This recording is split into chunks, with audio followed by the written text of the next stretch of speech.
Second question is like this. A slab of material of dielectric constant K has same area A as the plates of parallel plate capacitor and has thickness 3/4D, where D is the separation between the plate. The change in capacitance when slab is inserted between the plates. तर इथं काय calculate करायला सांगितलंय, change in capacitance काढायचं आहे. Change in capacitance म्हणजे initial capacitance आणि final capacitance काढून त्यांचं सबट्रॅक्शन आपल्याला करावं लागणार आहे. तर इथं काय सांगितलंय बघा, when slab is inserted between plates. आता स्लॅब इन्सर्ट करायच्या अगोदर कॅपॅसिटन्स किती असणार आहे बिफोर इन्सर्टिंग स्लॅब?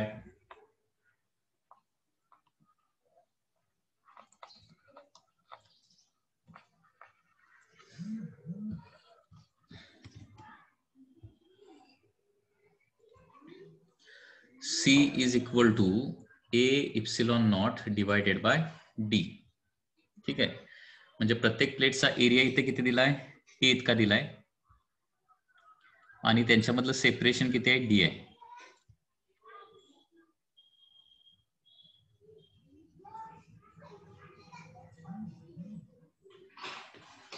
इथं काय दिलंय, slab of material of dielectric constant K has the same area as the plate of the parallel plate capacitor and thickness 3/4D.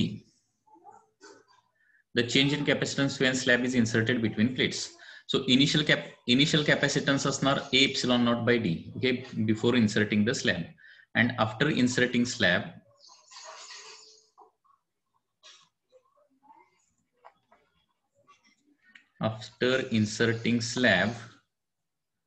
capacity C dash म्हणूया त्याला, A epsilon naught. तर formula कसा लक्षात ठेवायचा मी तुम्हाला सांगितलंय, बरोबर आहे ना. A epsilon naught divided by D मधून काय करायचं, स्लॅबचा थिकनेस अगोदर मायनस करायचा 3/4D आणि प्लस काय करायचं, तेवढा जो थिकनेस आहे ना, अगोदर फॉर्म्युला घेऊया, D minus T plus T/K असा फॉर्म्युला असतो.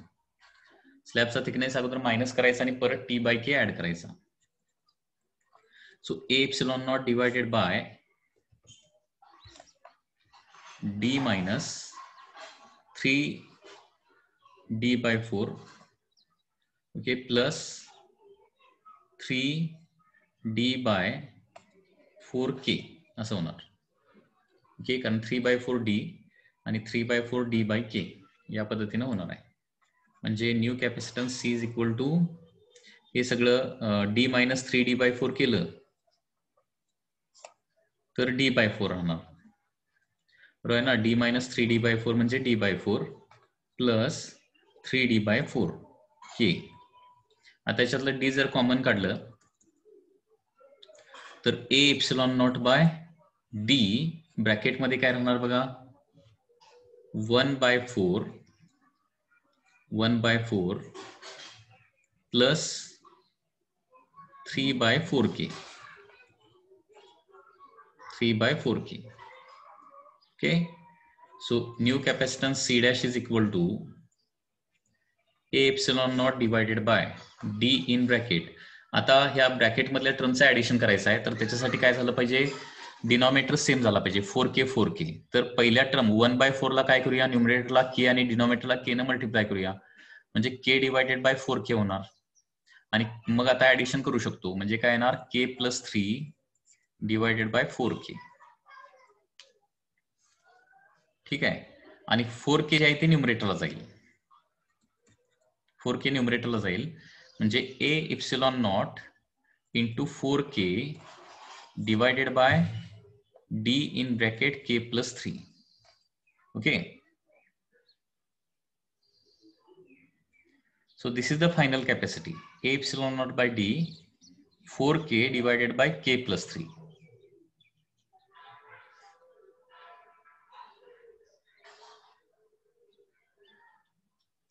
आता चेंज इन कॅपॅसिटन्स आपण फाइंड आउट करूया. Change in capacitance, therefore change in capacitance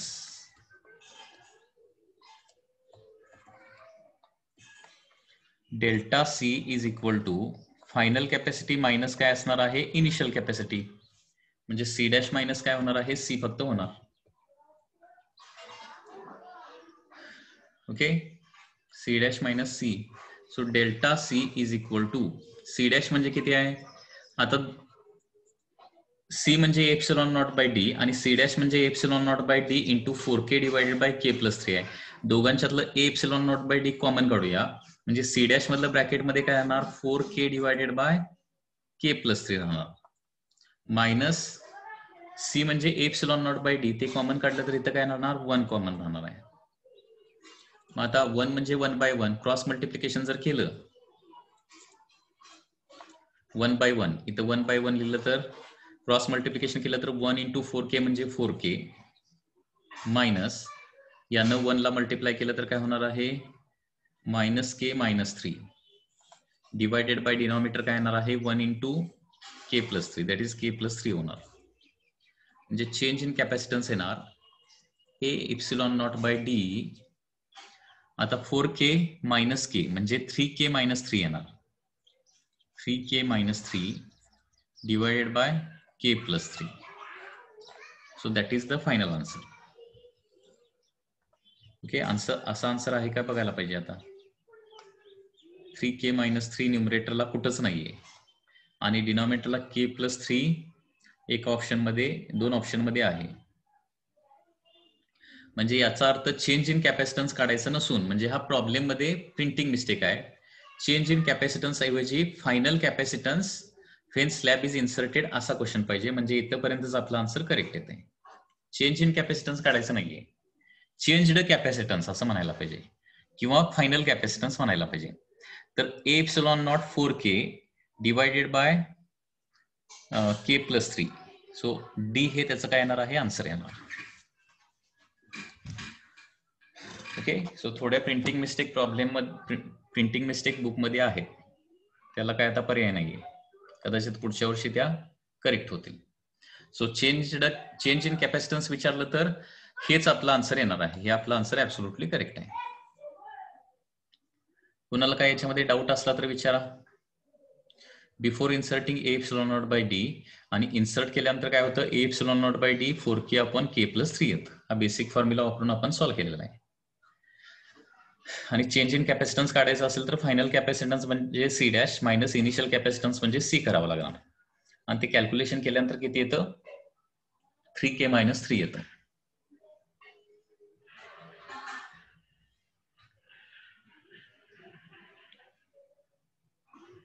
okay,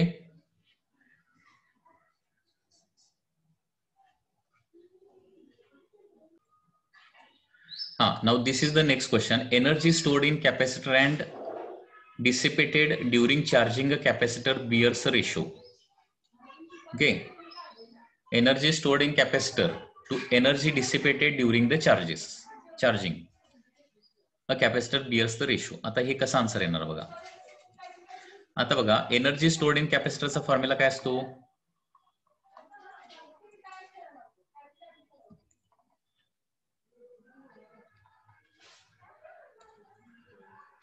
energy stored in कॅपॅसिटरचा फॉर्म्युला आहे U is equal to half CV², बरोबर आहे ना. आता एनर्जी डिसिपेटेड ड्युरिंग चार्जिंग ही दुसरी एनर्जी आहे. आता एनर्जी कोण डिसिपेट करणार आहे, बॅटरी करणार आहे. ओके, तर energy dissipated by the battery ते पण आपल्याला काढावं लागेल. एनर्जी डिसिपेटेड म्हणजे बॅटरीनं किती वर्क डन केलं किंवा बॅटरीनं किती एनर्जी सप्लाय केली चार्जिंगसाठी, energy dissipated by battery during charging, हा एक इम्पॉर्टंट पार्ट आहे.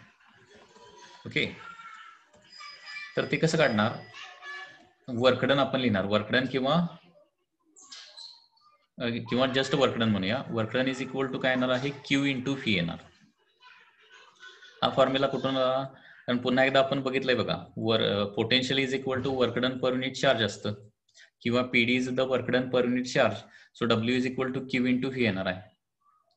बट Q म्हणजे काय असतं, CV असतं, बरोबर आहे ना. Q म्हणजे CV, and therefore work done by battery during the charging, म्हणजे बॅटरीनं केलेलं वर्कडन हे डिफरंट असतं आणि कॅपॅसिटरमध्ये स्टोअर झालेली एनर्जी डिफरंट असते, लक्षात घ्या.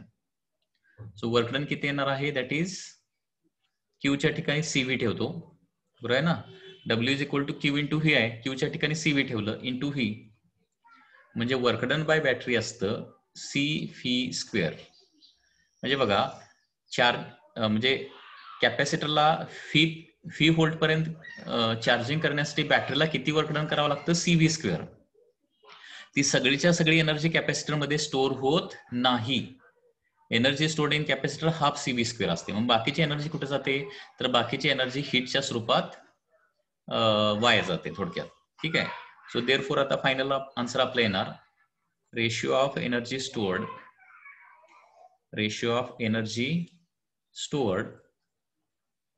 To energy dissipated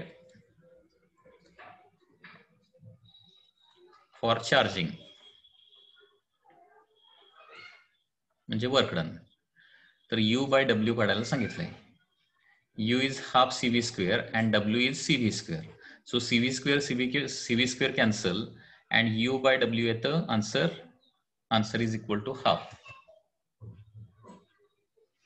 so that is your answer. So correct option will be B. तर हे नेहमीच लक्षात ठेवायचं आहे, हे आन्सर कधीही चेंज होत नाही, लक्षात घ्या. ओके, हे नेहमी तुमचं आन्सर लक्षात राहिलं पाहिजे. म्हणजे चार्जिंग स्टोअर झालेली एनर्जी आणि त्याला चार्ज करण्यासाठी बॅटरीनं केलेलं work done.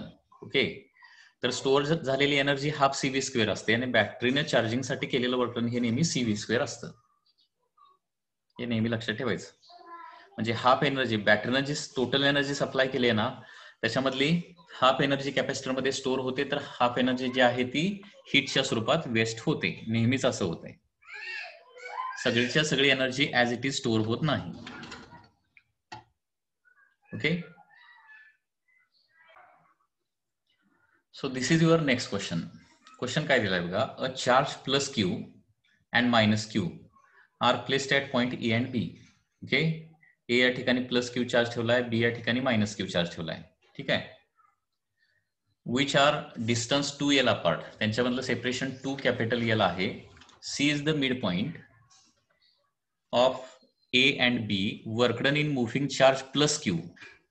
Okay, along circumference CRD as shown in figure below. Okay, हा खूप इम्पॉर्टंट आणि NEET JEE point of view important question आहे. तर अशा प्रकारचे क्वेश्चन नीट आणि जेई मध्ये असतात.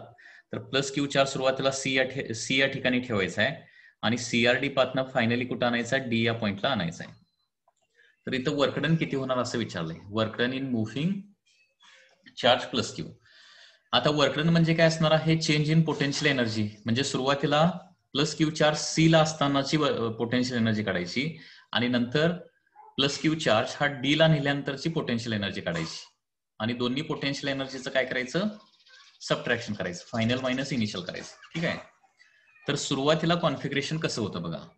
सुरुवातीला कॉन्फिगरेशन या पद्धतीने होतं, इथं प्लस क्यू आहे, इथं मायनस क्यू आहे आणि त्यांच्या बरोबर मिड पॉइंटला काय आहे, त्यांच्या बरोबर मिड पॉइंटला प्लस क्यू चार्ज आहे.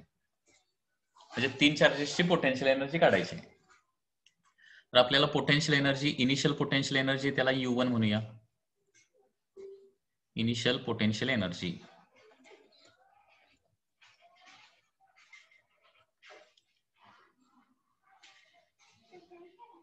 ओके, त्याला काय म्हणणार आपण, U1 असं म्हणणार. Initial potential energy U1 is equal to काय येणार बघा, potential energy of system of charges कसं काढायचं तुम्हाला माहित आहे. जेवढे पेअर्स फॉर्म होत असतील ना तेवढे पेअर्स घ्यायचे, माहिती आहे ना. 1/4πε कॉमन घ्यायचं. ओके, पहिलं पेअर Q इंटू Q होणार, Q डिवायडेड बाय त्यांच्यामधलं डिस्टन्स किती असणार आहे, L. ओके, त्याच्यानंतर नेक्स्ट पेअर प्लस Q आणि मायनस Qचं, plus minus Q into Q divided by plus Q आणि मायनस Q यांच्यामध्ये डिस्टन्स देखील L आहे. त्याच्यानंतर प्लस स्मॉल क्यू आणि मायनस स्मॉल क्यू यांचा एक पेअर तयार होणार आहे, त्याला काय म्हणणार, minus Q into Q divided by त्यांच्यामधलं डिस्टन्स किती आहे, 2L आहे. ठीक आहे. सो इनिशियल पोटेन्शियल एनर्जी येणार आहे 1/4πε0. ओके, आता बघा इथं डिनॉमिनेटर सेम करण्यासाठी पहिल्या आणि दुसऱ्या टर्मला काय करायला पाहिजे, 2 न मल्टिप्लाय करायला पाहिजे. नाही, आणि इथं काय होतंय, कॅन्सलच होते. QQ/L मायनस QQ/L कॅन्सलच होणार. शिल्लक काय राहणार आहे, मायनस Q इंटू Q म्हणजे Q² डिवायडेड बाय 2L फक्त राहणार. So this is the initial potential energy. Initial झाली. आता प्लस Q चार्ज आपण D ला ज्यावेळी सरकवणार, D ला फायनली नेऊन ठेवणार, त्यावेळी फायनल पोटेन्शियल एनर्जी किती येणार बघा. ओके, हे झालं इनिशियल पोटेन्शियल एनर्जी. अगोदर फायनल पोटेन्शियल एनर्जीची डायग्राम काढूया. डायग्राम, आता डायग्राम कशी येणार बघा, प्लस Q चार्ज, त्याच्यानंतर इथं मायनस Q चार्ज आणि प्लस कॅपिटल Q चार्ज जो आहे तो कुठे जाणार आहे, D पॉइंटला जाणार आहे. हे सेपरेशन किती आहे, प्लस Q आणि मायनस Q मध्ये 2L आहे आणि मायनस Q पासून प्लस Q पर्यंतचं डिस्टन्स. ओके, CRD हा एक्झॅक्टली सेमी सर्कल आहे, तर BC is equal to BD असणार आहे, म्हणजे हे डिस्टन्स देखील काय येणार आहे, L येणार. आता येणार final potential energy. Final potential energy U2 is equal to 1/4πε0 in bracket. आता बघा कॉम्बिनेशन पुन्हा एकदा 3 होणार, प्लस Q आणि मायनस Q चे. So minus Q into Q divided by त्यांच्यामधलं डिस्टन्स किती आहे, 2L आहे. त्याच्यानंतर मायनस Q आणि plus capital Q, minus Q आणि plus capital Q divided by त्यांच्यामधलं डिस्टन्स किती आहे, L आहे. आणि आता तिसरं कॉम्बिनेशन प्लस Q आणि plus capital Q, Q divided by यांच्यामधलं डिस्टन्स किती आहे, 3L आहे. सो फायनल पोटेन्शियल एनर्जी इथे किती होणार, आता 1/4πε0 common ब्रॅकेटमध्ये. Okay, QQ/L minus QQ/L आणि QQ/3L यांचीच फक्त आपण इथे ऍडिशन करू शकतो. सो ब्रॅकेटमध्ये राहणार minus Q²/2L as it is. पहिली term, first term minus Q into Q म्हणजे Q²/2L, आणि दुसरी जी टर्म होणार आहे ती किती होणार बघा.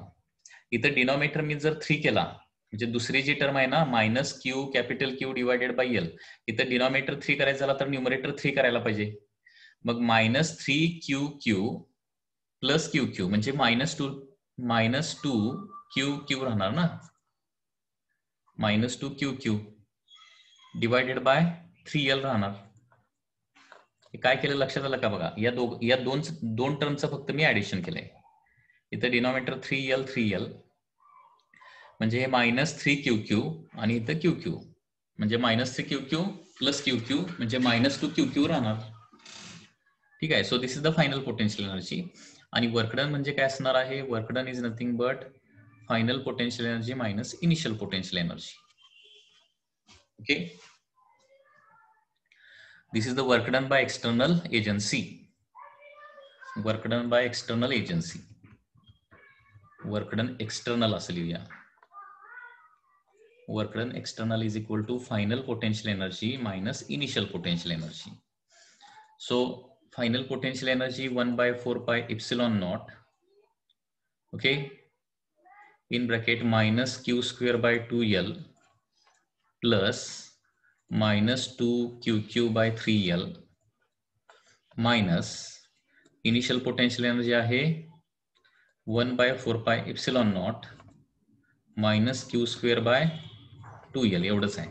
आता मायनस केल्यानंतर काय होणार आहे की पहिली टर्म फक्त काय होईल, कॅन्सल होईल, बरोबर आहे ना, कारण या दोन्ही टर्म मधलं 1/4πε0 कॉमन काढलं तर minus Q²/2L minus minus plus Q²/2L म्हणजे पहिली टर्म ही काय होणार आहे, कॅन्सल होणार.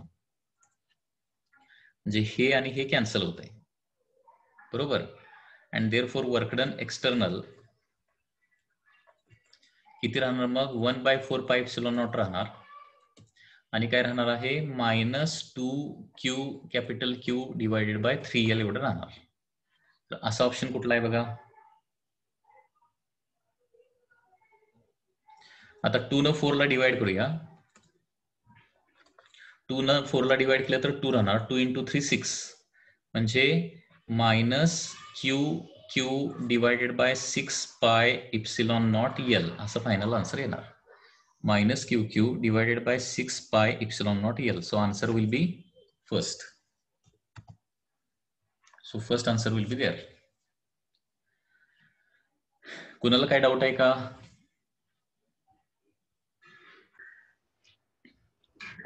हा, आता या नेक्स्ट क्वेश्चन मध्ये काय दिलंय बघा. Question number 5. अ पॅरल plate capacitor has circular plate of radius 8 centimetre. म्हणजे प्लेटची रेडियस दिली, म्हणजे प्लेटचा प्रत्येक प्लेटचा एरिया किती येणार आहे? Pi R square. ओके, अगोदर रेडियस लिहितो. Given radius is equal to 8 centimetre, म्हणजे किती होणार आहे? 8 इंटू 10⁻² मीटर. सो एरिया येणार आहे pi R square. So pi as it is 8चा स्क्वेअर 64 इंटू 10⁻² चा square 10⁻⁴ metre square. And the plate separation, plate separation म्हणजे त्याला काय म्हणतो आपण? स्मॉल डी म्हणतोय. ते किती दिलंय? 1 मिलीमीटर. मिली म्हणजे 10⁻³ metre. What will be the charge on the plate? Charge काढायचा आहे. जर पोटेन्शियल डिफरन्स फी पण दिलाय, फी 100 व्होल्ट दिलाय, तर क्यू काढायला सांगितलंय. तर त्याच्यासाठी आपल्याला काय करावं लागेल? कॅपॅसिटी अगोदर फाइंड आउट करावी लागणार आहे. तर कॅपॅसिटी अगोदर फाइंड आउट करूया. कॅपॅसिटीचा फॉर्म्युला काय असतो? C is equal to A epsilon naught by D असतं. एकदा कॅपॅसिटी आली की मग चार्ज काढता येईल. कारण चार्जचा फॉर्म्युला काय? आठवत नसेल चार्जचा फॉर्म्युला तर शिव्या खाव्या लागतील तुम्हाला. लक्षात घ्या.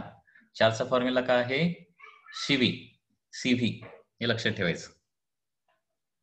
सी पाहिजे, फी माहिती आहे म्हटल्यावर फक्त सी पाहिजे आपल्याला. So C is equal to A ची व्हॅल्यू किती आहे बघा? Pi into 64 into 10⁻⁴. इप्सिलॉन नॉटची value 8.85 into 10⁻12 divided by separation किती आहे? 10⁻³ म्हणजे कॅपॅसिटी होणार आहे पायची व्हॅल्यू किती? 3.14 पायची व्हॅल्यू इंटू 64. ओके, पाय झालं 64 झालं, त्याच्यानंतर 8.85 आणि फक्त 10च्या पॉवरचं कॅल्क्युलेशन. 10च्या पॉवरचं कॅल्क्युलेशन 10⁻⁴ 10⁻⁻12 म्हणजे किती होणार आहे? 10⁻⁻16 डिवायडेड बाय 10⁻⁻³ म्हणजे 10⁻⁻13 राहणार. ओके, तर हे कॅल्क्युलेशन जे आहे ते थोडंसं लॉग टेबलनं करा. Okay, so 3.14 into 64 into 8.85⁻⁻13. So हे आन्सर येतं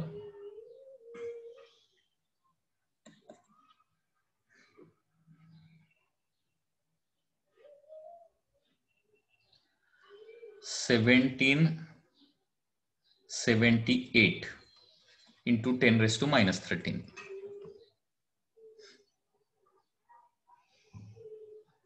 3.14 इंटू 64 इंटू 8.85. 1778 इंटू 10⁻13 फॅरेड ही कॅपॅसिटी येणार. आता कॅपॅसिटी मिळाल्यानंतर चार्ज काढायचा आहे. Q is equal to CV, बरोबर. So Q is equal to 1778 into 10⁻13 into voltage किती आहे? 100 व्होल्ट. ओके, आता 100 म्हणजे 10⁻².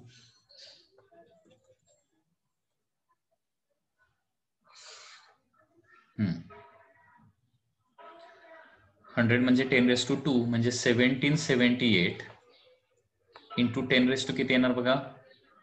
-11 येणार. आता इथं ऑप्शन जे आहे ते 1 पॉईंट आहेत, त्याच्यामुळे डेसिमल प्लेस काय करायला पाहिजे? आपल्याला 3 डिजिट लेफ्टला सरकवायला पाहिजे. म्हणजे 1.778 इंटू 10⁻² किती होणार? हे 3 होणार ना, कारण 1778 आहे. 1000 त्याच्यामुळे 10⁻³ इंटू 10⁻⁻11 म्हणजे क्यू ची व्हॅल्यू येणार 1.778 into 10⁻⁻8 coulomb. This will be your answer. So त्याच्यामुळे आन्सर काय येणार आहे? First answer is correct. 1.778 into 10⁻⁻8. Any doubt in this problem?